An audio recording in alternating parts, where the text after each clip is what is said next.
दोस्तों, हमारे सनातन धर्म के महान ऋषि मुनियों ने अपने दूरदर्शिता का परिचय देते हुए सिद्धांतों को प्रतीकों के माध्यम से समझाया है। ऋषियों ने एक आम सनातनी के जीवन में कई प्रतीकों को स्थापित किया है ताकि वो इन प्रतीकों को समझकर उनसे ज्ञान प्राप्त कर सके। सिंबल्स के माध्यम से उन्होंने हर एक प्राकृतिक शक्ति को, हर विचारधारा को एक सिंबल यानी कि एक प्रतीक का स्वरूप दे दिया है। उन्होंने हमारी सनातन परंपरा में प्रतीकों का प्रयोग किया है ताकि हर कोई आसानी से उनके विचारों को और ज्ञान को समझ सके। लेकिन आज के समय में हमारा दुर्भाग्य है कि हम इन प्रतीकों की पूजा जरूर करते हैं, इन्हें देखते जरूर हैं, लेकिन इन्हें समझते नहीं हैं। अगर इन्हें डिकोड करने का प्रयास किया जाए तो कई बड़ी बड़ी थ्योरीज और नई थ्योरीज निकल सकती हैं। सनातन धर्म का हर एक प्रतीक अपने आप में बहुत कुछ कहता है, चाहे वो ओम हो, चाहे वो स्वास्तिक हो। हमारे देवी देवताओं की मूर्तियां भी, उनके हाथों में जो हथियार है, उनके हाथों में जो प्रतीक हैं, जो पुष्प हैं, वो भी अपने आप में काफ़ी कुछ कहते हैं। उनके पीछे भी कई रहस्य की बातें और ज्ञान छुपा हुआ है, बस समझने वाला होना चाहिए।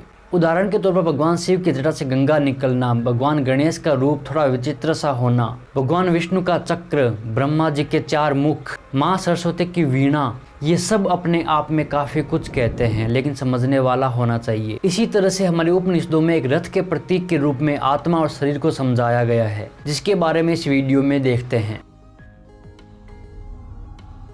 हेलो नमस्कार दोस्तों, स्वागत है आपका अभिज्ञान में। हमारे ऋषि मुनियों के सामने आम जनता एक बच्चे की तरह ही है और हमारे ऋषि मुनियों ने उन्हें एक बच्चे की तरह ही समझाया है।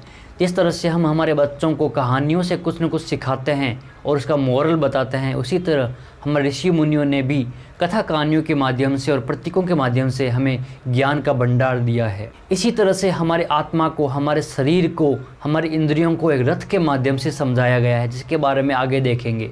इन प्रतीकों की सिर्फ पूजा नहीं की जाती, सिर्फ इनको रटा नहीं जाता है, बल्कि इन्हें समझा जाना चाहिए। कठोपनिषद में इस शरीर की कल्पना एक रथ के रूप में की गई है।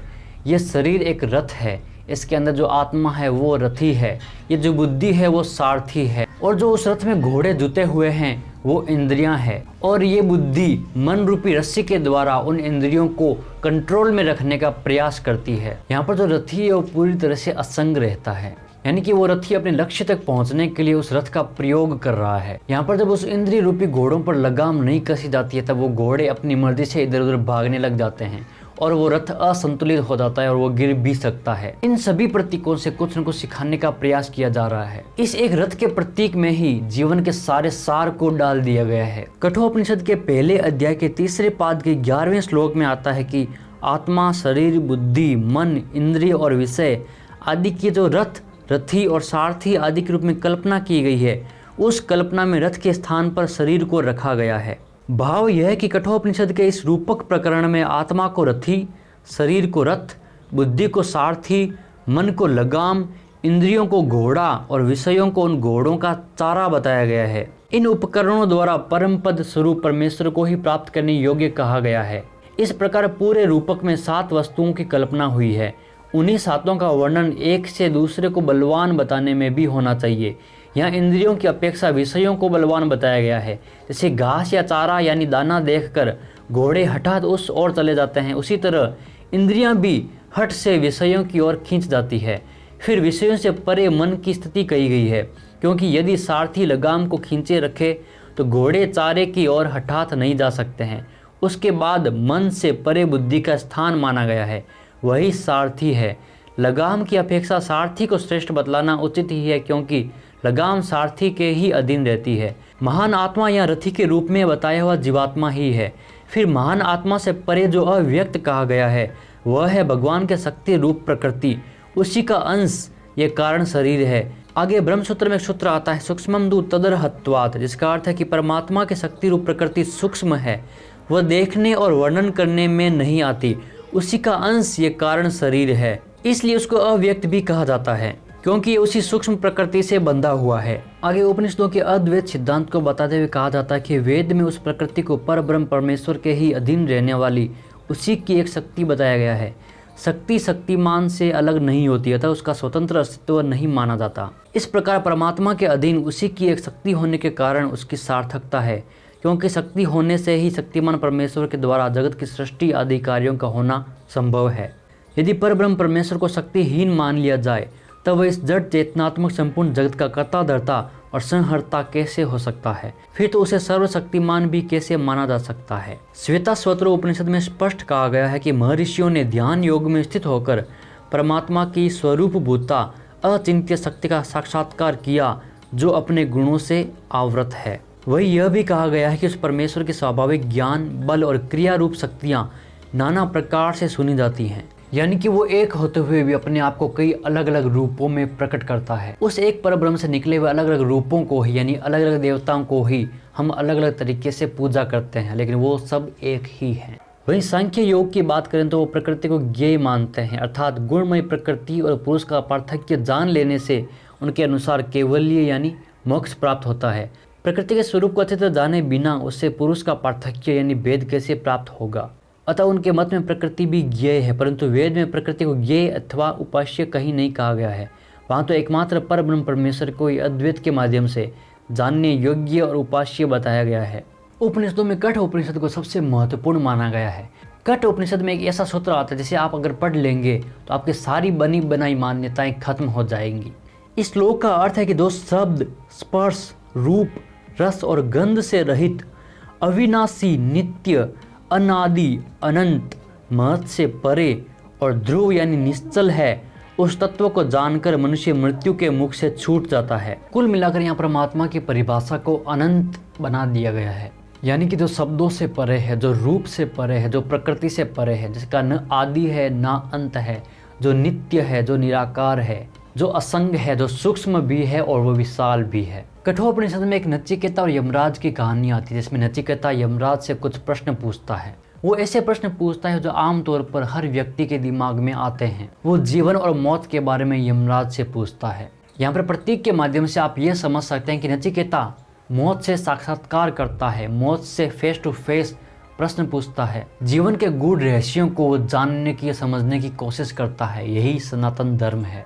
यह नचिकेता जीवन के उस पड़ाव में है जहाँ पर आज की पीढ़ी निब्बा निब्बी के नाम से संबोधित की जाती है। कठ उपनिषद के इस प्रकरण में नचिकेता ने अग्नि, जीवात्मा और परमात्मा, इन्हीं तीनों को जानने के लिए प्रश्न किया है।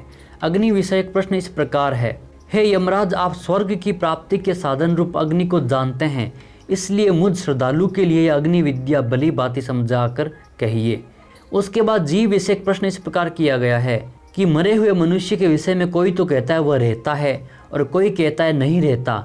इस प्रकार की ये शंका है, इसका निर्णय मैं आपके द्वारा उपदेश पाकर जानना चाहता हूँ। इसके बाद आगे चलकर परमात्मा के विषय में इस प्रकार प्रश्न किया गया है। यह नचिकेता पूछता है कि जो धर्म और अधर्म दोनों से, कार्य कारण रूप समस्त जगत से और भूत, वर्तमान और भविष्य, इन तीन भेदों वाले समय से तथा तत्व संबंधी समस्त पदार्थों से अलग है, ऐसे जिस तत्व को आप जानते हैं उसी का मुझे उपदेश कीजिए। इस प्रकार इन तीनों के विषय में नचिकेता का प्रश्न है और प्रश्न के अनुसार ही यमराज का उत्तर भी है। जो भी प्रश्न नचिकेता द्वारा यमराज से पूछे जाते हैं उन सभी के उत्तर कठ उपनिषद में दिए गए हैं। ये उत्तर थोड़े विस्तार में है, इसलिए इस वीडियो में उन्हें कवर करना मुश्किल है। फिलहाल उन मंत्रों का रेफरेंस, पेज नंबर और मंत्र संख्या आपको मैं यहाँ दिखा देता हूँ। अग्नि, जीव और परमात्मा विषयक उत्तर निम्न प्रकार से कठ उपनिषद में आते हैं। कठ उपनिषद में महत शब्द का प्रयोग जीवात्मा के अर्थ में इस प्रकार आया है: बुद्धोरात्मा महान परः, यानी बुद्धि से महान आत्मा पर है। यहाँ इसको बुद्धि से भी परे बताया गया है।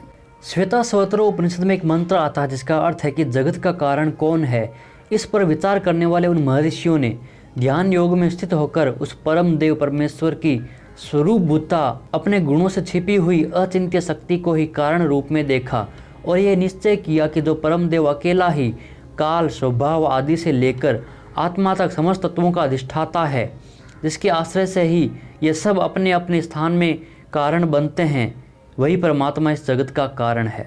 छांदोग्य उपनिषद में परमेश्वर से उत्पन्न तेज आदि तत्वों से जगत के विस्तार का वर्णन है। छांदोग्य में बताया गया है कि उस परमेश्वर ने विचार किया मैं बहुत हो जाऊं, फिर उसने तेज को रचा, उसके बाद तेज से जल को और जल से अन्न की उत्पत्ति कही गई है। इसके बाद इनके तीन रूपों का वर्णन है। अग्नि में जो लाल रंग है वह तेज का है, जो सफ़ेद रंग है वह जल का है, जो काला रंग है वह पृथ्वी का है। इस प्रकार प्रत्येक वस्तु में उक्त तेज आदि तीनों तत्वों की व्यापकता का वर्णन है। इसी तरह श्वेताश्वतर उपनिषद में जो अजा के तीन रंग बताए गए हैं वे भी तेज आदि में उपलब्ध होते हैं। यहाँ प्रकाश को यानी ऊर्जा को प्रकृति का प्रतीक बताने का प्रयास किया जा रहा है। उसके अंदर जो रंग पाए जाते हैं उन्हें प्रतीकों के माध्यम से, उनके ही माध्यम से इस ज्ञान को समझाया जा रहा है। इस प्रकृति में पाए जाने वाले अलग अलग तत्वों को इन प्रकाश के रंगों में विभाजित किया जा रहा है। कितने वैज्ञानिक तरीके से हमारे ऋषि मुनि सोचा करते थे। और ये प्रकृति भी, इसके रंग भी हमें प्रकाश के कारण ही दिखाई देते हैं। अगर प्रकाश नहीं हो तो हम प्रकृति का वैसा अनुभव नहीं कर पाएंगे जैसा आज करते हैं। इसलिए यहाँ पर प्रकाश को कारणभूता बताने का प्रयास किया जा रहा है और उसके रंगों में यानी प्रकाश में प्रकृति के तत्वों को समाहित करने का प्रयास किया जा रहा है। छांदोग्य में रूपक की कल्पना करते हुए जो वास्तव में मधु नहीं, उस सूर्य को मधु कहा गया है। बृहदारण्यक में वाणी को धेनु न होने पर भी धेनु कहा गया है। इसी तरह धूलोक आदि को अग्नि बताया गया है। फिर इसी प्रकार यहाँ भी रूपक की कल्पना में भगवान के शक्ति भूता प्रकृति को अजा नाम देकर उसके लाल, सफ़ेद और काले 3 रंग बताए गए हैं। यहाँ पर किसी क्यूरियस पर्सन को यानी कि जिज्ञासु को इन प्रतीकों के माध्यम से, प्रकाश के प्रतीक के माध्यम से, रंगों के प्रतीक के माध्यम से, यानी कि एक रूपक के माध्यम से एक कल्पना करके समझाने का प्रयास किया जा रहा है। क्योंकि किसी तत्व को समझने के लिए, किसी सिद्धांत को समझने के लिए कल्पना का भी यानी कि अनुमान का भी सहारा लिया जाता है। ठीक वैसे ही जैसे हम गणित में x को मानते हैं या किसी काल्पनिक संख्या के बारे में बात करते हैं। यहाँ पर कौन कह सकता है कि हमारे उपनिषदों में किसी चीज़ को समझाने के लिए विज्ञान का प्रयोग नहीं किया जा रहा है। उदाहरण आपके सामने है। हमारे उपनिषद, हमारे ग्रंथ अध्यात्म के साथ में विज्ञान से भी जुड़े हुए हैं। सो दोस्तों, उम्मीद करता हूँ कि आपको इस वीडियो में काफ़ी कुछ समझने को और सीखने को मिला होगा। सो फिलहाल इस वीडियो में इतना ही। मिलते हैं किसी और वीडियो में। आप मेरे बाकी के वीडियोज़ भी प्लेलिस्ट में जाकर देख सकते हैं, जिनमें मैंने आत्मा, शरीर, पर ब्रह्म के बारे में, कई थ्योरीज़ के बारे में खुद समझने का और समझाने का प्रयास किया है। सो मिलते हैं किसी और वीडियो में। तब तक ध्यान रखिए। जय श्री राम, जय श्री कृष्ण, जय वेद, जय विज्ञान।